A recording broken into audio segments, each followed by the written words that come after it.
आप भी पिछले कई समय से महसूस कर रहे हैं कि मेहनत करने के बाद भी काम आखिरी मौके पर जाकर अटक जाता है, तो आप अपनी कुर्सी की पेटी बांध लीजिए, क्योंकि जुलाई का ये महीना मेष राशि वालों के लिए एक ऐसा चक्रव्यूह तोड़ने वाला साबित होने जा रहा है, जिसकी आपने कभी कल्पना भी नहीं की होगी। इस महीने ग्रहों के राजा सूर्य और देव गुरु बृहस्पति की ऐसी महान युति बनने जा रही है, जो कि आपके करियर, धन और भाग्य लिए बंद दरवाजे हमेशा के लिए खोल देती।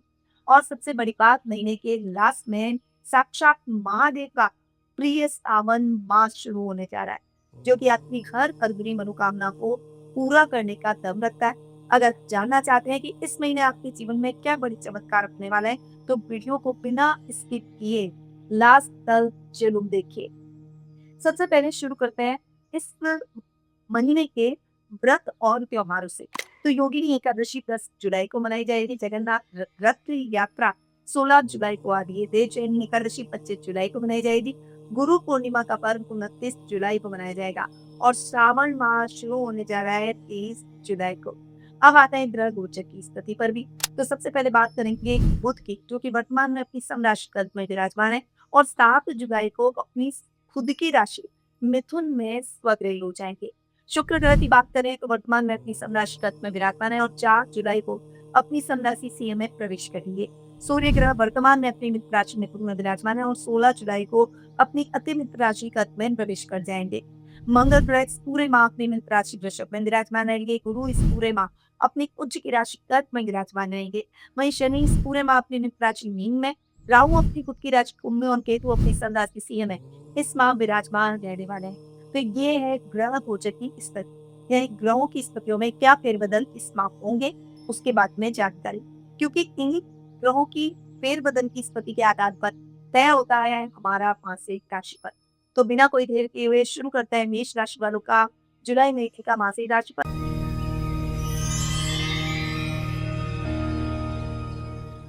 और सबसे पहले मैं आपको बता दूं कि ये जो मैं आपको मासिक राशिफल दे रही हूँ, ये चंद्र गणनाओं पर आधारित है। आप उसे अपनी राशि और लग्न दोनों के हिसाब से देख सकते हैं। ये दोनों हिसाब से समान रूप से प्रभावशाली है। सबसे पहले हम आते हैं आपके लग्न पर, आपके ascendant पर, आपकी राशि पर। आपके राशि स्वामी मंगल अपने से एक घर आगे जाकर बैठे, जो कि आपके 8th हाउस के लिए लॉर्ड है। यहाँ पर मंगल की सिचुएशन आपके लिए बहुत ही जबरदस्त बनी हुई है। आपके राशि स्वामी का अपने से एक घर आकर बैठना आपकी पर्सनालिटी को बहुत ही अच्छा और पावरफुल बनाएगा। डिसीजन मेकिंग इंप्रूव होगी। पर यहाँ पर मंगल थोड़ा सा आपको एरोगेंट भी बनाए, जिद्दी भी बनाए दे। तो जिद पॉजिटिव वे में अगर आप करेंगे तो ये महीना आपके लिए बहुत ही पॉजिटिव जाएगा। यहाँ पर आप बहुत एनर्जेटिक इस महीने अपने आप को देखेंगे और आप सभी कार्यों को, जो पेंडिंग काम है उनकी एक लिस्ट बना के पूरा कर देंगे, नए कार्य की शुरुआत कर देंगे। जो इन फ्यूचर जो प्रोजेक्ट आपके अटके हुए हैं या आप इन प्रोजेक्ट को पूरा करना चाहते हैं, उसकी प्लानिंग भी आपकी इस महीने स्टार्ट हो जाएगी। वहीं मंगल चूंकि 8th हाउस को अपने ही घर को देख रहे हैं, यहाँ पर मंगल आपके गुप्त शत्रुओं को शांत करेंगे। यहाँ पर आपके जो राइवल्स, जो एनिमीज आपको दिखाई नहीं देंगे, आपके साथ आपके कोलिग्स भी हो सकते हैं, आपके पड़ोसी हो सकते हैं, आपका फ्रेंड सर्कल हो सकता है, आपके साथ कोई भी व्यक्ति रिश्तेदार भी हो सकता है। ऐसे लोग जो आपके काम में किसी न किसी तरीके से ऑब्स्टिकल डाल देते और आपके कामों को अटका रहे थे, अब ऐसे लोग शांत हो जाएंगे। परंतु आपको एक बात का जरूर ध्यान रखना है, आपको ड्राइव करते समय बहुत ज्यादा केयरफुल रहना पड़ेगा, क्योंकि मंगल जी भी अपने ही घर को देख रहे हैं। तो इस समय आप और एनर्जेटिक होकर कोई भी फैसला ना लें, उतावलापन ना दिखाएं। खासकर ड्राइव करते समय सावधानी रखें, सीट बेल्ट हेलमेट का प्रयोग करें और ट्रैफिक नियमों का पालन जरूर करें। अब आते हैं आपके सेकंड हाउस पर। यहाँ पर मैं सेकंड हाउस की बात करूं तो आपके सेकंड हाउस के लॉर्ड है शुक्र, जो कि आपके 4th हाउस में बुध गुरु के साथ में युति करके 4 जुलाई तक रहने वाले हैं। यानी केवल 4 दिन महीने के आपके केंद्र में वो बैठेंगे। उसके बाद वे आपके 5th हाउस में चले जाएंगे और यहाँ पर शुक्र की केतु के साथ में युति होगी। अब यहाँ पर शुक्र आपके 7th हाउस के भी लॉर्ड है। पत्नी, पार्टनर का स्थान, बिजनेस का स्थान, बिजनेस पार्टनरशिप का स्थान, ये 7th हाउस माना जाता है।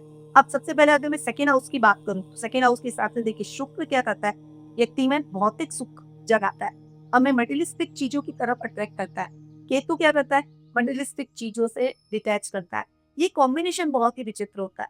देखिए यहाँ ये कॉम्बिनेशन कभी-कभी बहुत फ़ायदा देता है। तो जो जो व्यक्ति बहुत ज़्यादा खर्चीला है, बहुत ज़्यादा मटेरियलिस्टिक चीज़ों की तरफ दौड़ता है या आपकी लाइफ़ में अभी बहुत सारे खर्चे हो रहे हैं, तो आपको बहुत अच्छा आराम मिलेगा।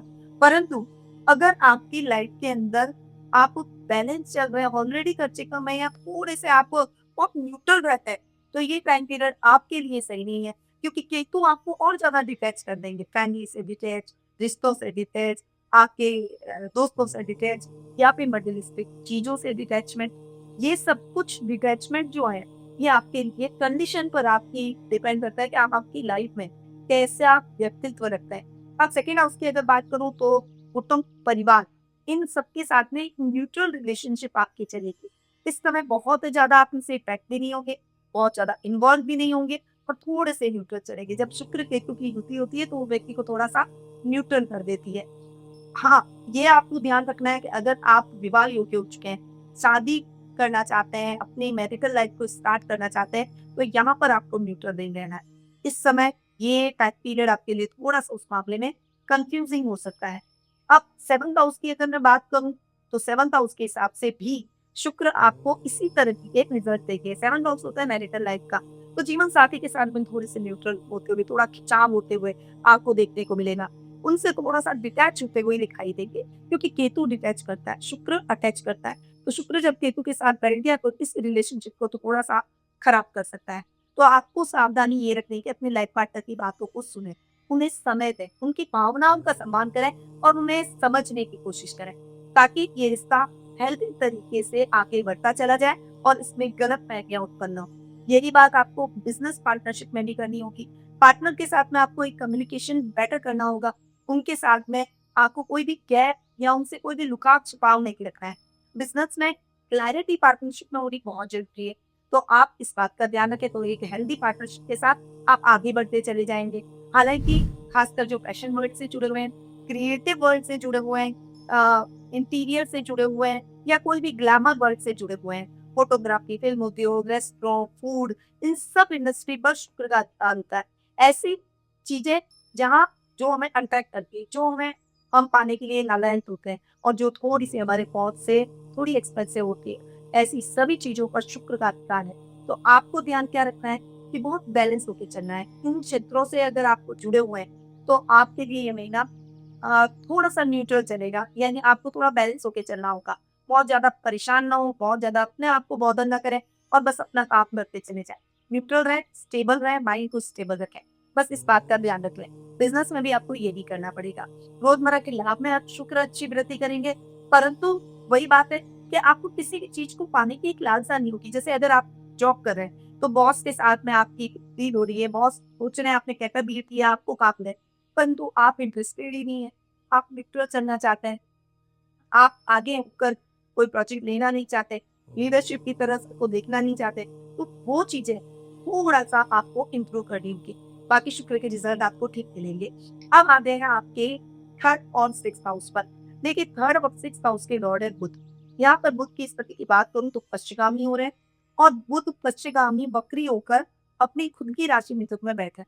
यहाँ पर आप ध्यान रखिएगा कि जब भी कोई सौम्य ग्रह वक्री हो जाए और अपने ही घर में बैठे तो बहुत ही बेस्ट रिजल्ट देता है, क्योंकि एक तो बकरी ऊपर अच्छी रिजल्ट, दूसरा अपने ही घर में बैठा खुद के लिए बहुत ही जबरदस्त स्थिति। तो यहाँ पर दोनों जगहों के हिसाब से 3rd और 6th हाउस दोनों के हिसाब से आपको बुध के रिजल्ट बहुत ही अच्छे मिलेंगे, क्योंकि बुध आपके 3rd हाउस में जाकर बकरी होंगे, स्वग्रही होंगे, इसीलिए छोटे भाई बहनों के साथ चल रहे डिस्प्यूट खत्म हो जाएंगे, पैतृक संपत्ति संबंधी विवाद खत्म हो जाएंगे। इस समय आप एनर्जी के साथ में इंटेलिजेंसी को जोड़ देंगे और दोनों को कंबाइन करके जो भी काम करेंगे उसमें आपको शानदार सफलता मिलेगी।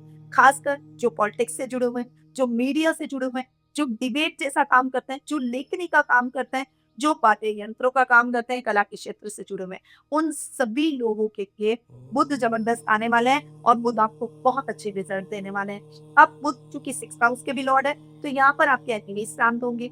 यहाँ पे आपको कोई भी नर्व से संबंधित बीपी की प्रॉब्लम है या नर्व्स की प्रॉब्लम है या हताश की कोई प्रॉब्लम है, ऐसी कोई समस्या आपके जीवन में चल रही है, बीमारियाँ चल रही है, तो उनसे आपको मुक्ति मिलेगी। आप थोड़ा बेटर फ़ील करेंगे, थोड़ा पॉज़िटिव फ़ील करेंगे और फिज़िकली जब आप बेटर फ़ील करेंगे, तो आपकी डिसीज़न मेकिंग भी इम्प्रूव होगी। तो यहाँ पर बुध के रिज़ल्ट भी आपको बहुत ही अच्छे थर्ड और सिक्स हाउस के हिसाब से लेंगे। अब आते हैं आपके फोर्थ हाउस पर। देखिए फोर्थ हाउस के लॉर्ड है चंद्रमा। चंद्रमा की तो हम बात जानते ही हैं कि चंद्रमा 2 ढाई दिन में फ्लक्चुएट होता रहता है, पर यहाँ पर मैं गुरु की स्थिति पर आपको लाऊंगी, क्योंकि गुरु उच्च क्यों हुए, 2 दिन को हो गए और बहुत जबरदस्त पोजीशन में आ गए।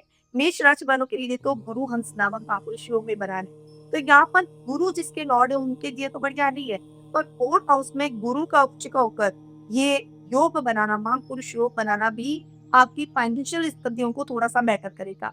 अभी आपके मन में बहुत फ्लक्चुएशन चल रहे थे, कुछ गलत डिसीजन हो रहे थे, जिससे फाइनेंशियल लॉस आप देख रहे थे, तो अब उसकी रिकवरी का टाइम आपको बस बैलेंस होके सोचना है, क्योंकि मंगल की स्थिति, आपके लग्नेश उसकी स्थिति अच्छी, शुक्र की स्थिति न्यूट्रल और बुध की स्थिति अच्छी, यहाँ पे गुरु की भी स्थिति अच्छी। तो ये सब स्थितियां आपके लिए सपोर्टिव है, इसलिए ये महीना आपके लिए सपोर्टिव हो सकता है। डिसीजन लेते समय बैलेंस रहे, अपना बजट देखकर चले, फाइनेंशियली सोच समझकर फैसले लें। माँ के साथ संबंध और अधिक प्रगाढ़ होंगे और उनसे आपको फाइनेंशियली सपोर्ट जरूर देखने को मिलेगा। अब आते हैं आपके फिफ्थ हाउस पर। यहाँ पर मैं फिफ्थ हाउस की बात करूं तो फिफ्थ हाउस के लॉर्ड है सूर्य। सूर्य की बात करें तो सूर्य आपके 16 जुलाई को चेंज हो जाएंगे और सूर्य आ जाएंगे कर्क में। यहाँ पर सूर्य गुरु की युक्ति, वीडियो के स्टार्ट में मैंने आपको एक युक्ति बताई कि 2 त्रिकोणों के स्वामी, एक पंचमेश सूर्य, एक नवम भाव भाग्येश गुरु। गुरु उच्च के, सूर्य गुरु के साथ आकर बैठ रहे, वो चेंज हो जाएंगे, शुक्र चेंज हो जाएंगे और यहाँ पर ये युति महीने के मिड में बन रही है। जबरदस्त ये युति बन रही है, इसका आपको लाभ उठाना चाहिए। जो अब तक अटके हुई योजनाएं, भाग्य अटका हुआ था, कोई काम बहुत लंबे टाइम से अटके हुए थे, कोई बहुत बड़ी इच्छा जो आप पूरी करने के लिए मेहनत कर रहे हैं, पैसा डाल रहे हैं, सब कुछ एफर्ट डाल रहे हैं, परंतु वो पूरी नहीं हो रही। और ये महीना आपके लिए बहुत सपोर्टिव हो गया। जुलाई के महीने में आप इस महान युति का लाभ प्राप्त कर सकते हैं, अपने भाग्य को बदल सकते हैं, करियर में बहुत अच्छी सफलता या छलांग लगा सकते हैं। स्टूडेंट्स के लिए समय बहुत सपोर्टिव रहने वाला है। बच्चों के प्रति आप प्राउड फील करके अपने एफर्ट्स को बढ़ा लीजिए। करियर को लेकर जो भी डिसीजन लेने हैं, उस डिसीजन को आप ले डालिए। गवर्नमेंट से आपको लाभ मिलेगा। अगर आप अपना खुद का कोई काम या स्टार्टअप शुरू करना चाहते हैं तो उसके लिए भी ये समय बहुत ही अच्छा है। इस समय आप अपना स्टार्टअप शुरू कर सकते हैं, कुछ अच्छा और बड़ा काम कर सकते हैं। अब आते हैं आपके नाइन्थ हाउस पर। नाइन्थ और ट्वेल्थ हाउस के लॉर्ड है गुरु। यहाँ पर मैं गुरु की सिचुएशन पर आऊं तो मैंने आपको बताया कि गुरु कुछ के ओर है, महापुरुष योग पर आ रहे हैं। यहाँ पर आपके पंचमेश नवमेश की युति एक साथ कॉम्बिनेशन भी बन रहा है, तो सेकेंड हाफ फर्स्ट हाफ से भी शानदार जाएगा। फर्स्ट हाफ तो अच्छा रहेगा ही, सेकेंड हाफ उससे भी शानदार, क्योंकि सूर्य आ जाएंगे गुरु के साथ। तो यहाँ पर जो स्टूडेंट्स गवर्नमेंट जॉब की तैयारी कर रहे हैं उनके लिए इस समय बहुत ही शानदार रहने वाला है। उच्च प्रशासनिक पदों पर आप आसीन हो सकते हैं, ऐसा एग्जाम क्लियर कर सकते हैं, ऐसा काम आप कर सकते हैं। उसके लिए बहुत ही सपोर्टिव समय। अगर आप गवर्नमेंट जॉब का सपना देख रहे हैं तो वो जॉब आपको इस महीने डेफिनेटली मिल जाएगी। भाग्य का साथ मिलेगा। स्पिरिचुअल यात्राएं परिवार के साथ आप जरूर करेंगे। कुछ चैरिटी, एनजीओ, ट्रस्ट ऐसे कामों से आप जुड़ेंगे जो कि आपको मानसिक शांति और खुशी देगा। विदेशों से बहुत अच्छा लाभ आपको मिलेगा। जो हायर एजुकेशन से जुड़े हुए छात्र छात्राएं यानी स्टूडेंट्स हैं, उनके लिए ये समय विदेशों से अपॉर्चुनिटी लेकर आएगा, डेफिनेटली लेकर आएगा।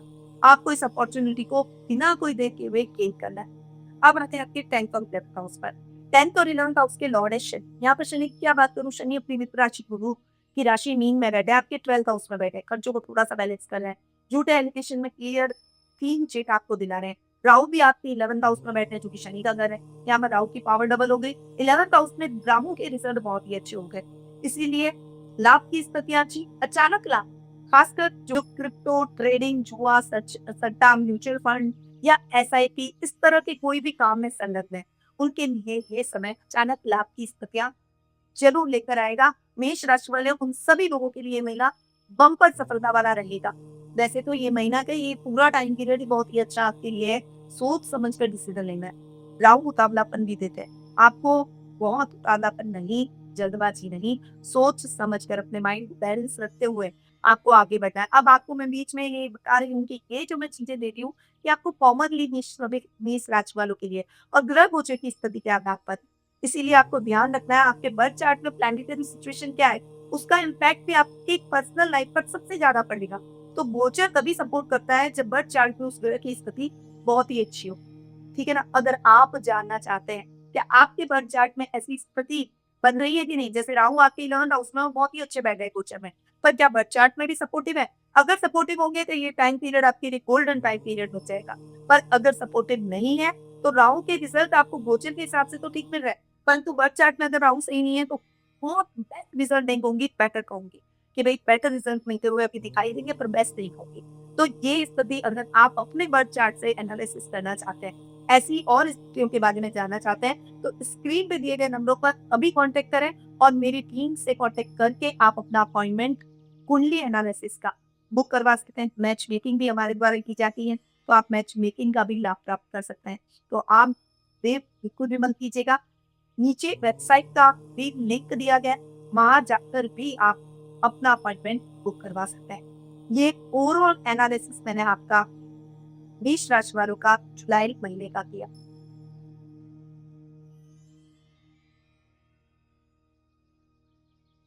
अब कुछ ऐसी रेमेडीज मैं आपको बताना चाहती हूँ जो कि आपके इस मंथ को और भी अच्छा और बेहतरीन बना सके। अब वो रेमेडीज क्या है, क्योंकि मैं रेमेडीज हमेशा उन महीने में आने वाले व्रत और त्योहारों के हिसाब से देती हूँ, ताकि उन व्रत और त्योहारों के हिसाब से आपको बहुत अच्छे रिजल्ट मिल सके और उनकी एनर्जी आपके उपायों के साथ जुड़ जाए और रिजल्ट डबल हो जाए। चलिए, अब सबसे पहले योगिनी एकादशी पर आते हैं, जो कि 10 जुलाई को मनाई जाएगी। इस दिन भगवान विष्णु की पूजा करें और जाने-अनजाने आपने कोई भी पाप किए हैं, तो उससे आपको मुक्ति मिलेगी। पारिवारिक सुख समृद्धि में वृद्धि होगी। जगन्नाथ रथ यात्रा, जो कि 16 जुलाई को निकाली जाएगी, इस पावन दिन भगवान जगन्नाथ का स्मरण कर दान जरूर करें। इससे करियर में आ रही बाधाएं दूर होगी और समाज में मान सम्मान बढ़ेगा। देवशयनी एकादशी, जो कि 25 जुलाई को मनाई जाएगी, इस दिन से भगवान विष्णु 4 महीने के लिए योग निंदा में चले जाते हैं। इस दिन व्रत और दान अवश्य करें, इससे आपकी आर्थिक तंगी दूर होगी और घर में पॉजिटिव एनर्जी का प्रभाव होगा। गुरु पूर्णिमा, जो कि 29 जुलाई को आने वाली है, अपने गुरुओं का आशीर्वाद लें। शिव जी को आदि गुरु मानकर उनकी पूजा करें, इससे उच्च के गुरु का शुभ फल आपको कई गुना देखने को मिलेगा। याद रखिए, आपके जीवन में जिसने भी पॉजिटिव बदलाव लाया, आपके अंदर पॉजिटिविटी लाई है, वो आपका गुरु है। इस दिन अपने गुरु को याद करें, उनके चरण स्पर्श करें, उन्हें कुछ गिफ्ट उपहार भेंट में दें। ये आपके जीवन में चमत्कारिक बदलाव लेकर आ सकता है, क्योंकि गुरु उच्च है। श्रावण मास, जो कि 30 जुलाई को मनाया जाएगा। इस दिन सावन का पवित्र महीना शुरू हो रहा है। सावन की इस पावन शुरुआत पर शिव जी के मंदिर जाकर पूरे परिवार के कल्याण की प्रार्थना करें। महादेव की कृपा से मेष राशि वालों के जीवन में सभी संकट दूर होंगे। उम्मीद है जुलाई का ये महीना मेष राशि वालों के जीवन में नई दिशा, अपार धन, तरक्की लेकर आएगा। अगर आपको लगता है कि आपकी लाइफ में इस वीडियो से कुछ भी चेंज आया, आपको ये वीडियो अपने लिए थोड़ा पॉजिटिव और यूज़फुल लगा, तो इस वीडियो को लाइक करने के साथ-साथ अपने friends, family circle, WhatsApp status, WhatsApp groups में इसे शेयर ज़रूर करें। सावन के महीने की पूजा से अगर आप जुड़ना चाहते हैं, क्योंकि हर वर्ष की भांति इस वर्ष भी सावन का महाअनुष्ठान पूरे सावन मास हमारे द्वारा किया जाएगा। आप अपनी कस्टमाइज़्ड पूजा भी करा सकते हैं और सोमवार-सोमवार मैं खुद पूजा में बैठकर इस पूजा से आपके लिए महादेव से प्रार्थना करूंगी कि आपके सभी कष्टों को दूर करे, आपके जीवन में काव सर्प पितृ दोष से आपको मुक्ति दिलाए, आपकी सभी मनोकामनाओं को पूर्ण करे। तो इस पूजा को बुक करवाने के लिए आज ही आप स्क्रीन पे दिए गए नंबरों पर कांटेक्ट करके मेरी टीम से और अपनी पूजा बुक करवा सकते हैं।